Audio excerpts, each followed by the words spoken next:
What's up, y'all? I am Kevin Blade, the host of the Vixen Tribute podcast. You can follow me at the Thevixentributepod and the Vixen Tribute on Instagram. I am here with the beautiful, talented, iconic, legendary, oh so sexy video vixen and slash photographer, Mrsrobinv V. How are you? I'm great. Thank you for having me. It's nice to have you here. I just wanted to say I think that the work that you and Bianca are doing for the video vixens, the retired video vixens, is amazing. You know, I know that it takes a lot of hard work to do the research and go through all the archives and just find each and every girl and just to do that kind of work. It can be taxing, but thank you. You're welcome. I appreciate you for appreciating what we do. We love what you guys did. And even though a lot of people discredit you guys and say, oh, they were just cute in the video, they didn't do nothing. You're the reason we watched the video. Right. You're the reason the artists, to me, are the props. Right. Because if the women aren't there, we don't really care what's going on. We want to see the girls, what they got on, what's happening. Right. So we thank you guys so much for having the confidence to get in front of a camera and do that, because not many people can do it. Yeah. So it was an amazing time. I can say it was beautiful. It was beautiful for the culture. It was just amazing for women that look like myself. You know, I'm not a 6 foot tall, you know, slender built woman, but you know, just for all of us to be appreciated and you know, to have that light shine on us, it was amazing. Speaking of the height and how you're built, so you know, back then it was a criteria of what a model looks like. Yes. And who she is and the color of her skin. And so how does it feel being an urban model, a video vixen, to where you can inspire girls who look exactly like you to show you that y'all can do this? We may not look like what the world views as a model, but this is our version of what we are. Yes. So how does it feel to inspire girls like that?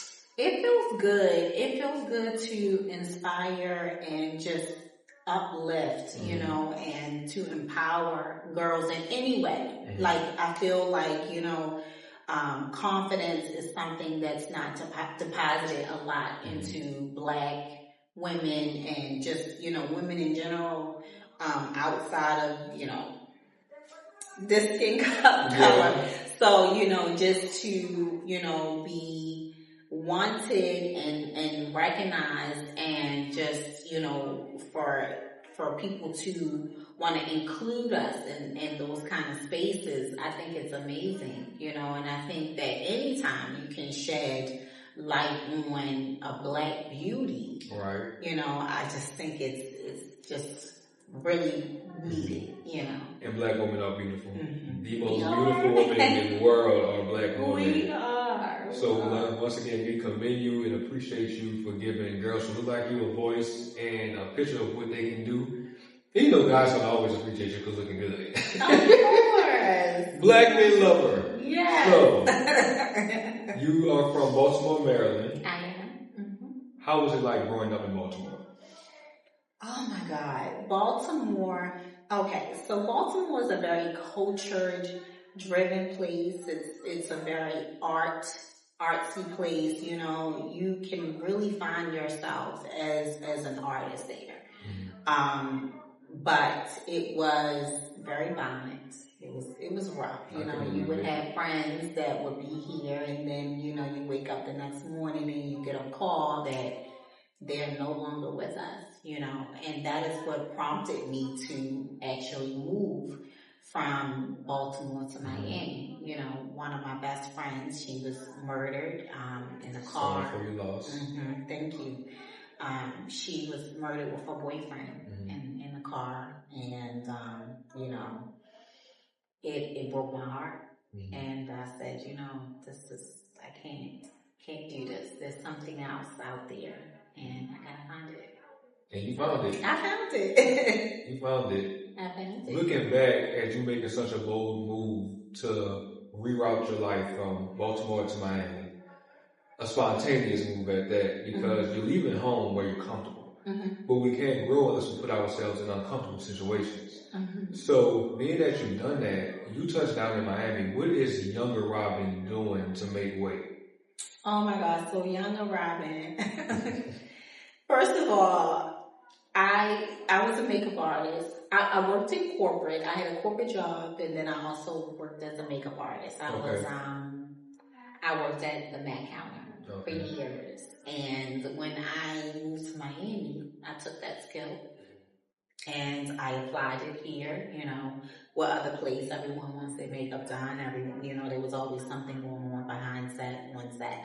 And then I also did videos. I also, shot music videos, and I did not only that, just like anything with production. Okay. I loved it. They shot a lot of movies here. I mean, you had even everything from the Fast and the Furious, which I wasn't on that project, but there was, remember Kelly from Idol? They shot that movie here. Wow. So I was an extra on there, so it was just always something to do. It was always something to do. You could literally roll out of bed and walk down the street and somebody would, invite you to a party to host something. We did a lot of hosting at the clubs. It was just a fun time, and money was flowing here. It was.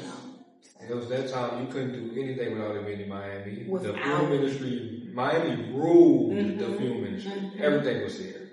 And it's so funny that you said you was a makeup artist. I look at some pictures online from back in the days, and they had our black woman looking very ghostly. Oh. So what prompted you to get into makeup? Because I'm glad you decided to step foot in to fix our girls up. It wasn't the skill of the artist. It was the products back then. It was the talc powder. It was the ingredients that they were using, and they did not. They had not perfected darker skin or just black skin at all. So that's why we would look ashy and, because when that flash would hit, that kickback, it was the talc powder and the ingredients. But if you're sitting looking at someone face to face, it didn't look like that. But they didn't perfect the ingredients, like they have now. It was more so for women of fairer color. Yeah. They had that down pat. Oh, yeah. It was just for us. They was like, y'all bitches will figure it out. Y'all gonna figure it out. Right. They ain't help you.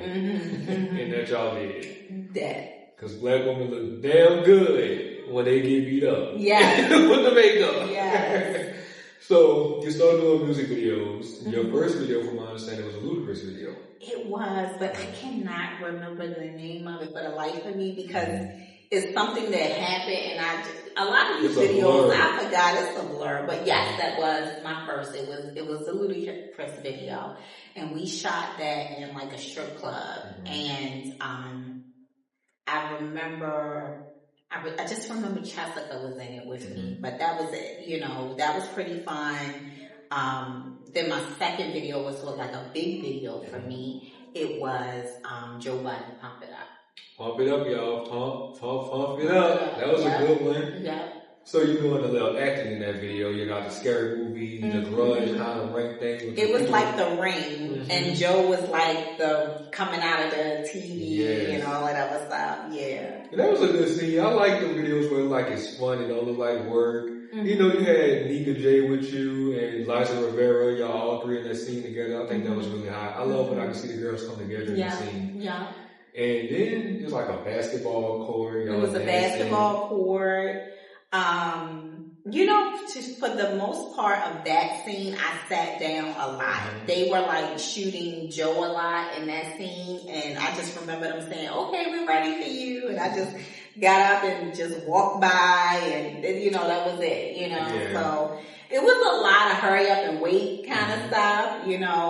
They would plug us in, and we would do our little thing here and there. But yeah, a lot of it was mainly them setting up and breaking down. I heard like the videos back then, y'all would wait around for hours. And then the rush just kicks in. Yep, hours, and then boom, boom, boom, you're done. Yeah, I think it's so crazy because you wait around for hours. Like I've seen music videos. When you're filming, the artist got to do the same take about 40 times.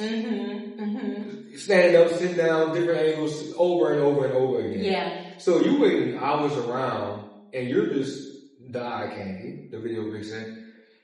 How is that? Are y'all doing those same amount of takes 70 times, or are they just getting y'all like a 1, 2, 3, and y'all done?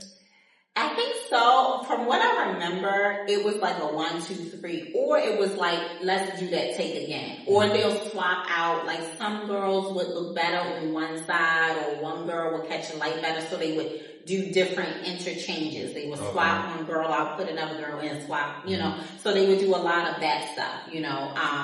Then, you know, maybe sometimes a lead girl, it might be a little shorter than the actual, you know, talent. You know, so it was a lot of those things that they hadn't accounted for, you know. So, but you gotta understand, in the year 2000, because this is when all of this was happening, that was when music videos was at its height.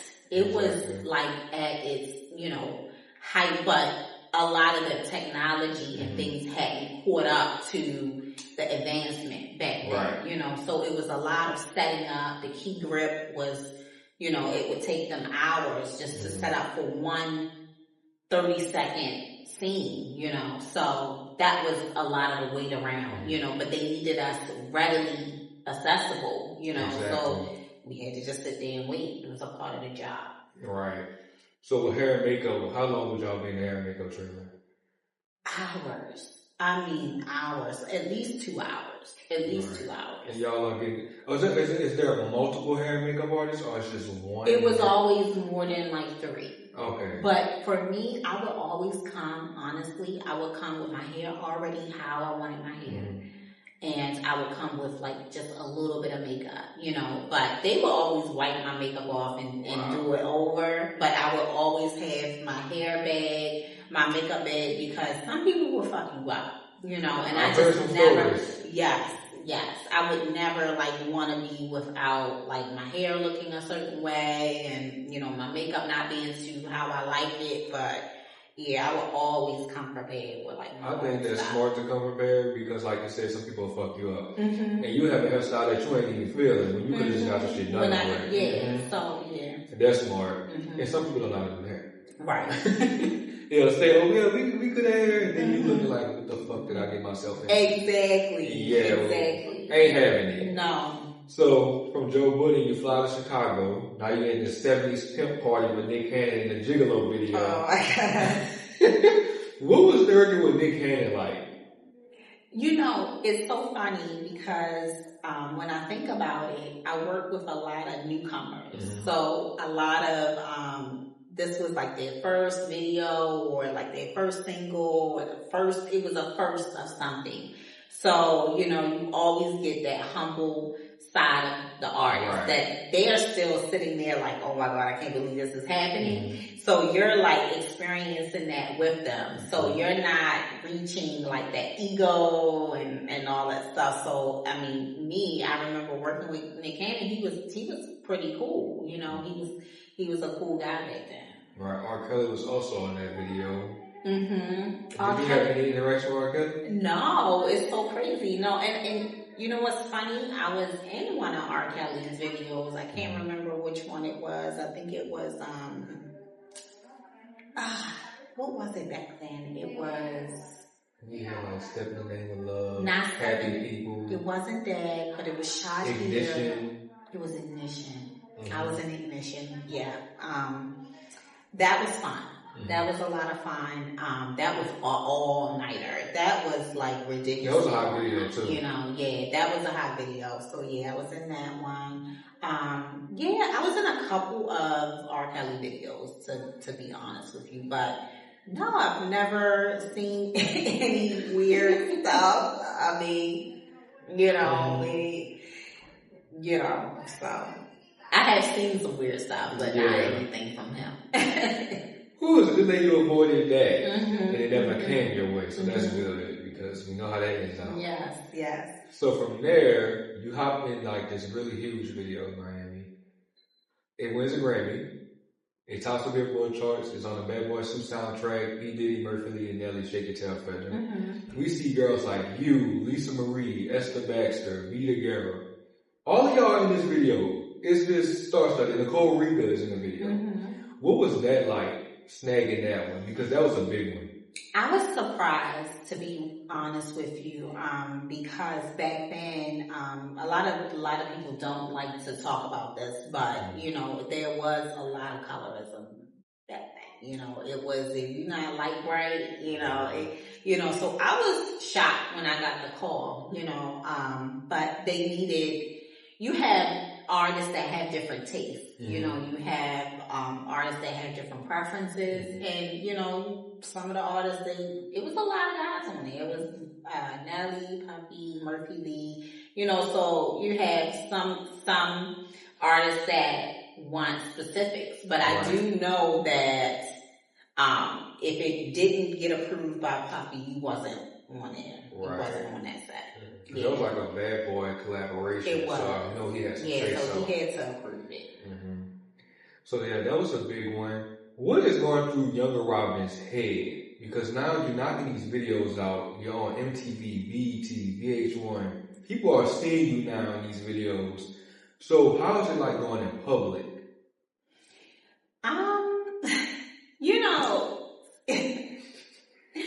It's funny because, I never got treated like out of the norm, It's more so now, people recognize me for that kind of stuff now, but, back then it was just a regular day. You just, because everyone, that was like the thing. And, you could see all the girls, you could see them in the mall and here and there, it wasn't a thing because that was just what it was in Miami. It was norm. It was very normal for us, so.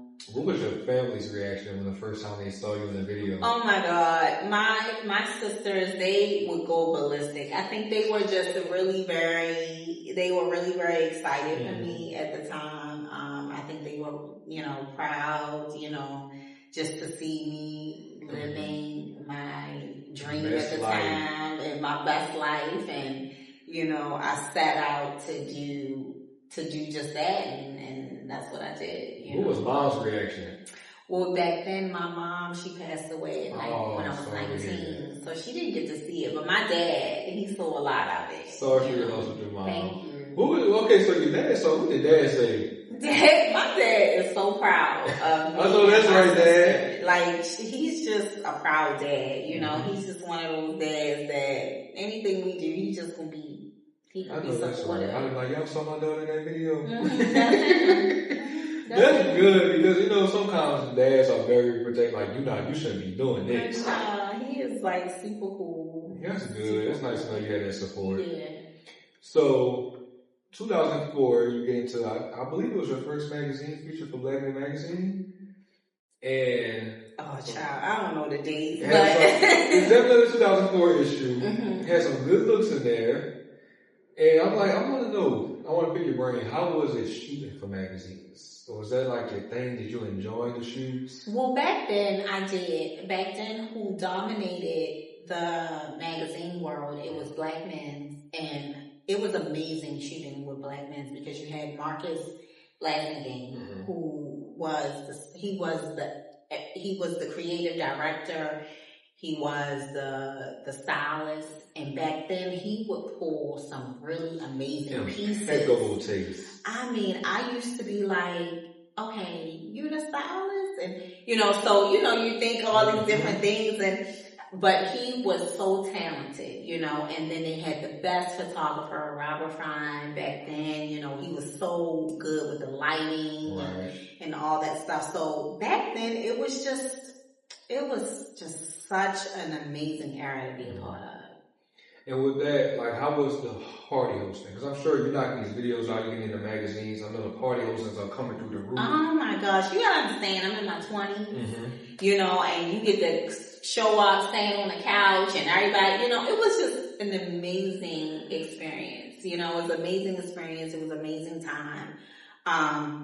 The only thing I will say is that we did at some point, and I don't know when this happened, but at some point we got shunned on. It was like shame. It was like, ooh, you a video vixen. You were this, you were that. And, it was just a turning point, and, we were shamed out of I think that's so stupid. Yeah. Because why would you shame someone for having confidence to provide a certain form of entertainment? You're not stripping. You're not doing porn. Like, you're in the video. It's a music video. It's having fun. you're providing an aesthetic. Right. To please the audience. So, like, I don't understand why men and women will look down on y'all, will call y'all hoes. Like, I just feel like it's a confidence thing, and y'all had confidence that other people didn't have. Okay, well, you know, when you have beautiful women, right, all in one place, you have music, you have musicians, you have rappers, you have some pretty high-profile men, you know, there's some other things going on. Right. You know, I wasn't a part of that. I'll make that very clear. I'll make that very, very clear.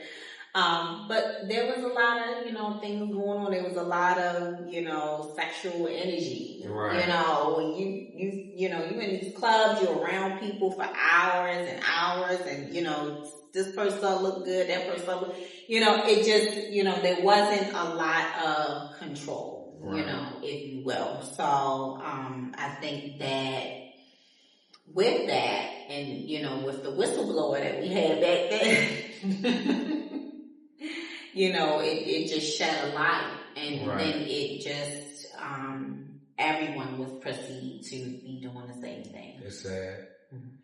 So take me through working with the big timers and Birdman and Manny Fresh with the Gangsta Girl video. I do not even remember you that. Riding in the street on the little scooter. I'm like, you know, you know, it's so crazy because if I didn't see it, I wouldn't remember it myself, you know, but I mean, I can just imagine every single project. I just cannot even say that I did not have a good time. I did. It looked like a good time. Yeah, really I enjoyed myself. You know, I was living in Miami in my 20s. I was, you know, a cute girl, nice shape. You know, I had a good time. You know, I did not, and even with the stigma of, you know, brown skinned, you know, women not being at the forefront of the videos and stuff, I didn't have that experience myself, you know. Whenever I went to a casting, you know, 9 times out of 10, I would get booked for the job. So, I didn't have those same experiences, but it was pretty sad for me to hear my friends that would go through those kind of things. But I had fun on everything. You know, I had fun, and it's crazy because a lot of the people that I met from that time and in that era, I'm still friends with to this day. Right. And they have had some involvement or influence on my career now as a photographer. I just think it was a period in my life that helped shape me and shape who I am today. That's good. So, okay, I understand some videos may be a blur because how long it was. You have to like really dig back to your memory. Ooh, I cannot even remember I did that. Yeah. The next one I was going to bring up was LL Cool J's Head Sprung. Oh, you found that one? Yeah. That was like in a nightclub. It was a big party. That was fun. I remember, okay. That was fun. And I have never seen someone so... LL Cool J, I remember seeing him and I remember looking and I'm like, his skin was so smooth, and I remember saying, sheesh, that man is beautiful. Like, you know, but that video was so much fun, and I remember he was like getting in shape and all this stuff, and he was eating out of a tuna can. You know, he was getting ready for his scene. But yeah, I forgot about that as well. But that video was fun too. I mean, you know. That was the name of a song. Yes, that song was amazing. So, you know, like I said, it's all the same thing, you know, everything was just long hours, it was music, it was energy, it was just amazing. I just can't even say anything else about it, you know. I didn't, have some of the experiences that the other girls had, you know, because I was just somewhere else, you know. I wasn't, you know, involved with some things, and, you know, and I think that me being from Baltimore, I had those street smarts, and I had that awareness, you know, that, okay, you know, this is still work, you know. So I didn't find myself in situations that other people. So you've been Video Vixen era, y'all like the Instagram models of that era. Mm-hmm. Any men trying to come at you? Are you having any big celebrities trying to holler at Robin V at that time? Yeah. Yeah. But I was never really attracted to like the artists. Mm-hmm. I always liked guys like the manager or the, I never was like into, so if I would talk to anybody or exchange phone numbers with anyone, it would be like the guy that is running the show. Behind the scenes. Yeah. Yeah, okay. Yeah. That's good. That's smart. That's smart. Because there are some people who got with the artist and we don't even remember the artist. Like, damn. You understand? Like, you thought he was about to take you places and we don't even remember the song. Right after the industry, choose to lead. What is going through your head when you're like, okay, it's time to walk away? There wasn't anything like going through my head, but I do remember feeling like I'm tired. I remember feeling like this is it. I just remember feeling like unfulfilled. I wasn't fulfilled with it anymore. So, with that, you just kind of move on. And it was time to pivot, and you pivoted in a huge way. When did the love for photography come into play? Oh my God, the love was always there, right? When I was a little girl, I would look through all the magazines, and it's funny about life, and when you find your purpose, you realize that you went down this road and that road, and you walked down this street, and you went back this way, and you got lost this way, but it all kind of like leads you to that same direction. Right. And, there were a lot of things that I was watching during the video days. I was watching the lighting and how the shots and things were done. And those are still techniques that I use to this day. Even with me being a makeup artist and doing makeup, I know how to contour the face and how, and we do all that with a light source, right. And shaping and so all of it played a part. And then also I had people that I could reach out to. Like I remember when I first started, there were, a few people that I reached out to say, hey, I'm starting this new career. Would you allow me to shoot you? And one of my very first celebrities that I ever shot, and I'm so internally grateful for him, it was Joe Budden. Okay. I remember I was taking a trip to Baltimore, and I reached out to him. I said, hey, I don't know if you remember me from your video shoot. I was, the lead girl in your video. And I said, listen, I transitioned into photography. Would you allow me to come and do a photo shoot on you? And he agreed, Right. So at that time, I flew into Baltimore, put my bags down, I got my rental car, packed up my equipment, and I drove straight to New York, because I'm the kind of person, I'm like, if somebody gives me a yes, I'm gonna go, and I was always like that. So, he was one of the first people to give me a yes. And speaking of giving someone a yes and you're gonna go, that's how I feel with you. Because you gave me that yes, and I'm like, I'm damn sure gonna go. So thank you again, because you did not have to do that, and you chose to do that and really help me out. So I appreciate you. You are so welcome. I have the space, the opportunity. Why not? I'm always, I used to be a person that I'm going to give you my shirt off my back. I'm not in that space anymore. But if the energy connects and I align with a person, and like I said in the beginning of the interview, I love what you and Bianca are doing for us, because a lot of the stuff I forgot, You would send me things and I would be like, wait a minute, how did you find this? Because I couldn't find that, when you live life and you have kids and you forget about the life that you lived before that, everything else is like of higher importance. So you just kind of forget that you were another person and you lived all of these different timelines, But thank you for making me remember that part of myself. So who taught you how to photography? Who taught you how to take pictures, camera angles, all Oh this my stuff? God. I told myself, so believe it or not, my son was 1 year old. Mm-hmm. Actually, he was not even 1 yet. I think he was about 7 or 8 months. Mm-hmm. I was always into photography, but it wasn't something that I even thought about taking serious until after I had him. You know, I was going through a depression at the time. You know, I had, what is it? Postpartum depression, and I was just really very unhappy. You know, I was in a relationship that I was unhappy in, and I just needed to find an outlet of some sort.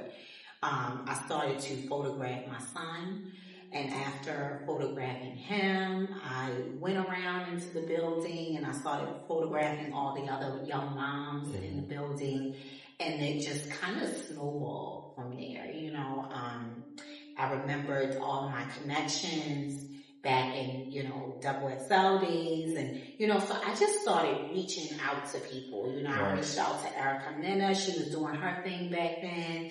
I reached out to Trina because I was her makeup artist. You know, I was doing her makeup for a while.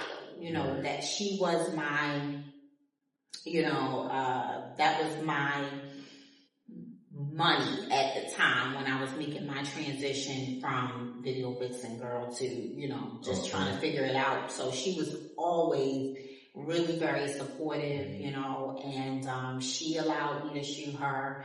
It was just, I was getting yeses, you know, and anytime, it was destined. I was in alignment, you know. I knew what I knew what I wanted to see. And then I remember I said, what do I want to shoot? And I started out, because I used to work with this photographer. His name was Charles Gardner.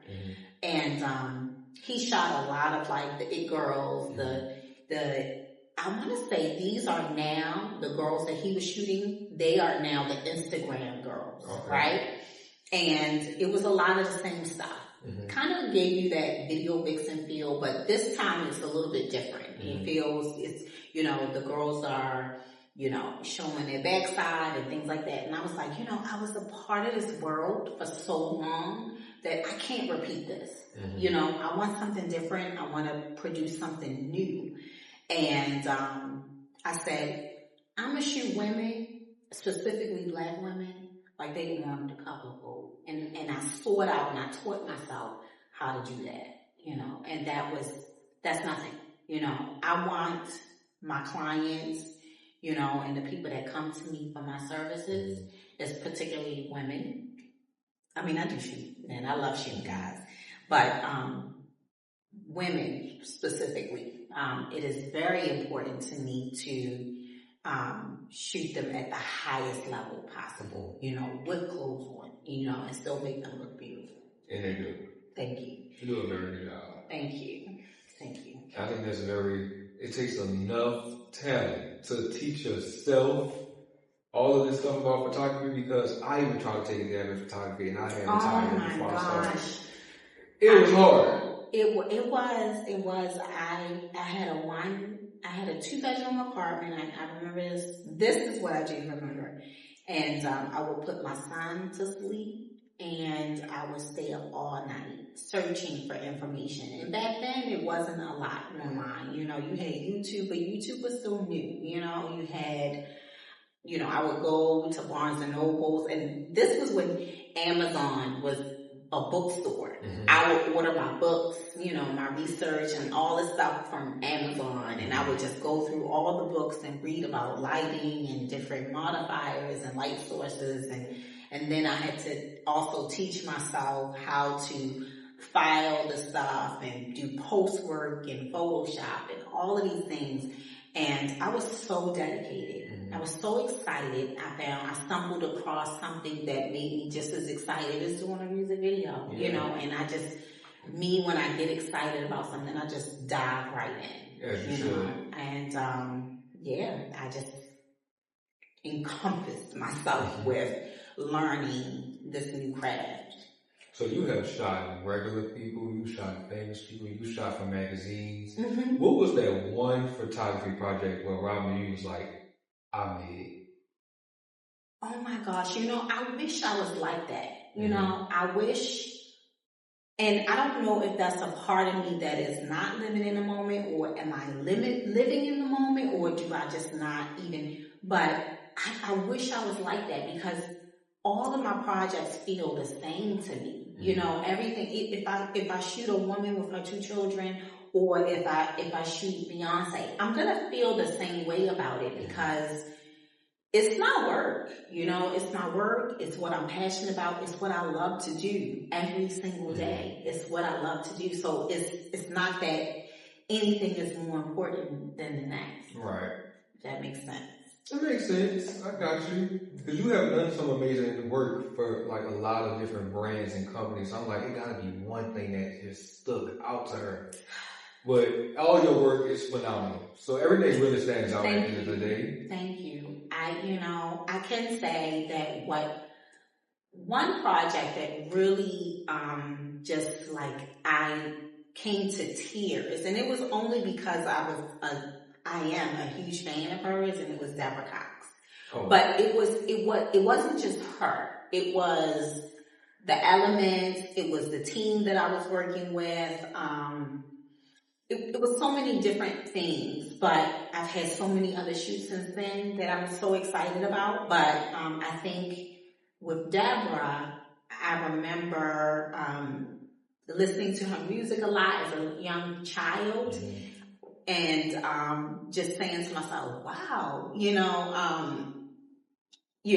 wow, So maybe that is my moment, but I can't even really say, because like I feel excited and happy and just engulfed, in my shoots and my work, that I just can't even measure one from the other. Right.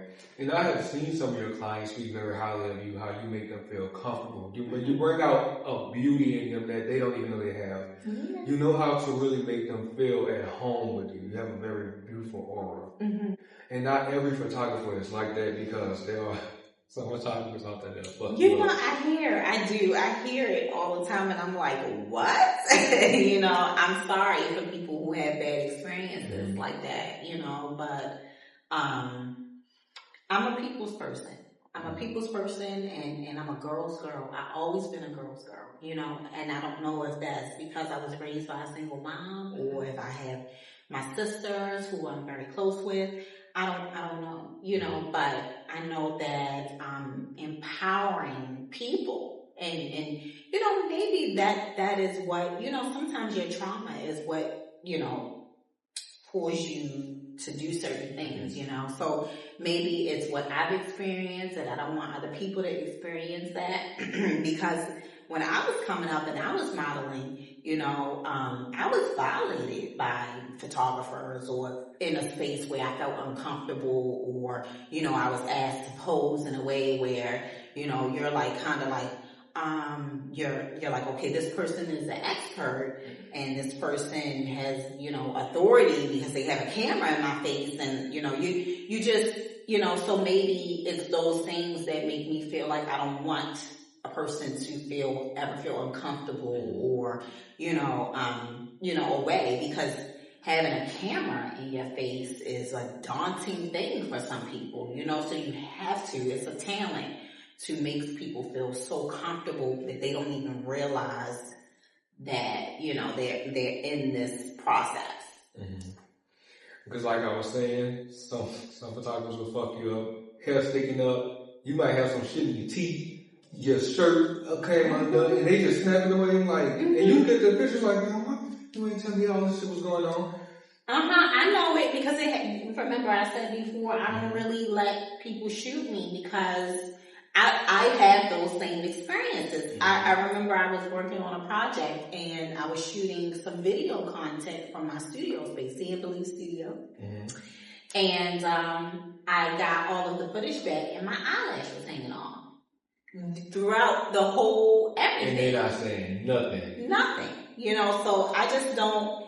One thing about being a photographer and being a creative, just in general, you have to have a keen eye, and you have to be able to pay attention to detail. You have to. You do. That's very important. So what was it like when Robin V opened up C and Release Studio? Oh my God. So this is my third studio space. But this space is very important and near and dear to me because this is my very first space that I got on my own. Everything else was with the help of, my back then ex-husband.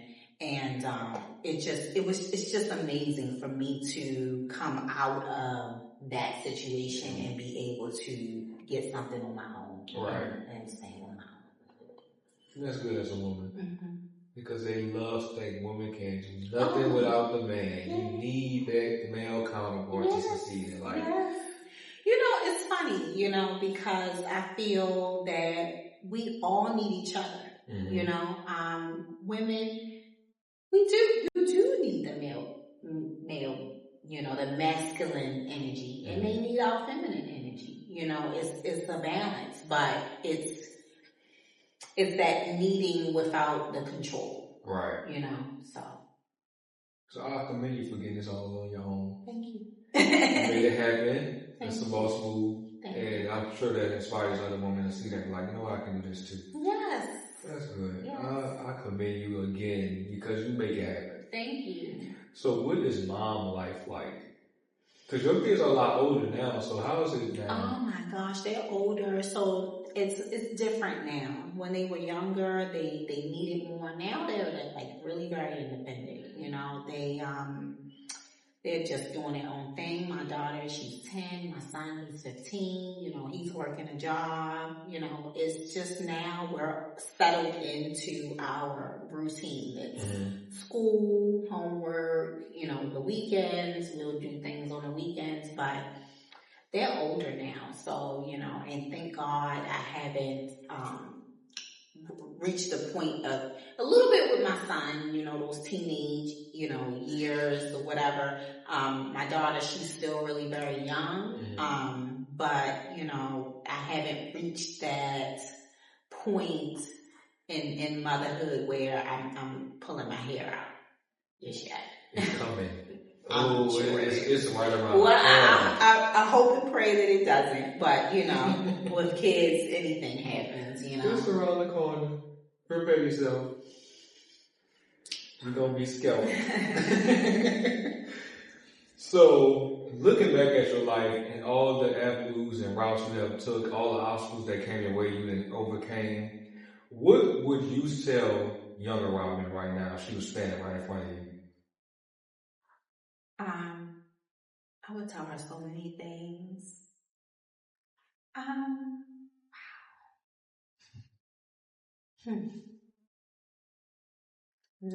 Nothing's wasted. You did everything you were supposed to do. Everything that happened for a reason.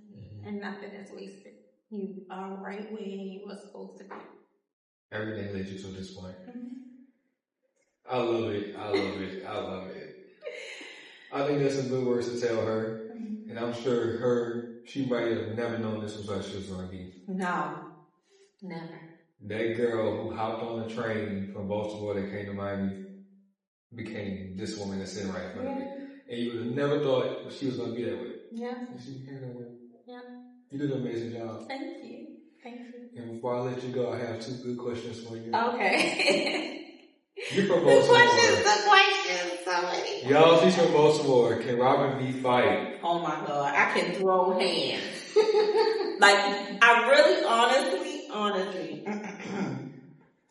I am not that kind of person nowadays, right? But when I was younger, oh my God. And my twin, I'm going to tell you something about her. You did ask me about her earlier. So she would get us into the most craziest situations. It was always her. And I always used to have to come in and be like, you messing with my sister. My very first fight was with a girl named Robin. It was because she was messing with Rachel. Wow. So that was my very first fight. But yes, coming from Baltimore, that's a really rough place to come from, and you cannot be a punk. That's what we used to call it. You can't be scary. You can't be a punk. You just gotta be ready to throw hands, And I was always a very courageous person. That's one thing I would say about myself. People say, oh, you're humble, you're this. I'm very courageous. I am not afraid of anyone or anything. So, yeah, for sure. Don't play with it, y'all. She's going to take that wig off. For sure. Last question. The Vaseline. Yeah. Right off the face. Ain't no more getting left around here. So, I have my Show Me Your Money segment. That's why I asked you, what video did you make the most money on? And you walked away like, you know what? That's that bag. I got this. I want to say it was Nelly Puppy Chicken Tail Feather. Mm-hmm. Yeah, I want to say it was that, you know. And can I add this? Mm-hmm. Because, Lisa, do you remember how terrified we used to be when we used to see Puffy? I thought that was just us being like young and weird, but that man was, oh my God, I don't even know why we were so scared, but he would petrify us, right? Did you feel that way? I know I felt that way. I used to be like, oh, he gonna yell at somebody. You know what I mean? It was just like that, and we were scared. We was in our 20s, and we was like, whoa, we just, you know, that was a lot to perform and to do that with eyes on you like that. That was a lot, because he was like not. And if something wasn't right, he definitely was. Oh my God. Oh my God. He was calling it out. Yeah. Speaking of him, did you ever attend a video party? I did. And how was that for you? You know, it was luxurious. It was, I didn't see any of that stuff, like the stuff that, you know, is out now. Mm-hmm. It was the place to be. It was so luxurious. It was just luxury everywhere. It's just really sad, all of the other things that were going on, and I think that was happening after hours, after the party. But the initial actual parties, they were like the Great Gatsby. Right. I'm not even kidding. Yeah. So with that being said, I want to thank you so much for being my guest, for letting me interview you. You inspire me as a man. A woman can inspire men. You inspire me. Like, you are very motivated and inspired. I look at your Instagram, I'll be about to break my jaw smiling. My God. I just love to see you in a happy space and enjoying life, and it looks good on you. Thank you. You wear it very well. Thank you. So thank you once again for giving me that guest so I can go. Of course. I love you. Thank you so much. See y'all later.